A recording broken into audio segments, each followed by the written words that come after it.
শীতের সন্ধ্যায় এখন আমরা আছি শেরপুরের কুসুমহাটিতে একদম গরম গরম ধোয়া ওঠা কফি খাওয়ার জন্য। এটা লোকেশনটা জানতে হলে পুরো ভিডিওটা অবশ্যই দেখতে হবে। একদম পুরো গরুর দুধ দিয়ে এই কফিটা বানানো হয়, তার সাথে একদম পুরো হাত দিয়ে কফিটাকে ফ্লাফি মানে রালগোনার মতো করে করা হয়। এই কফিটা খেতে এত মজার অসম্ভব মজার। আর কফিটা কিন্তু খুবই বাজেট ফ্রেন্ডলি, একদম খুব আহামরি একটা প্রাইস নয়। এই যে এদিকে গরুর দুধ পুরো জাল হচ্ছে, ঘন করা হচ্ছে, দুধের উপরে পুরো সর পড়ে গিয়েছে। আর যিনি কফি বানাচ্ছেন তিনি নিজ হাতে প্রতিটা কাপের কফিকে ফ্লাফি বা ডালগোনা টাইপের করছেন। আর এটা লোকেশনটা হচ্ছে শেরপুরের কুসুমহাটি বাংলাদেশ কৃষি ব্যাংকের একদম অপোজিটে।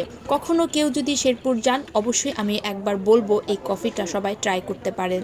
আর এই যে দেখুন দুধটা থেকে একদম ধোঁয়া উঠছে, আর এই শীতের সন্ধ্যায় গরম গরম কফি হলে তো পুরোটা সন্ধ্যা জাস্ট জমেই যাবে। আচ্ছা এবার বলুন তো এই ভিডিওটা কারা কোন জায়গা থেকে দেখছেন, ময়মনসিংহ বা শেরপুর থেকে স্পেশালি কারা দেখছেন তারা কিন্তু অবশ্যই আমাকে কমেন্ট বক্সে জানাবেন।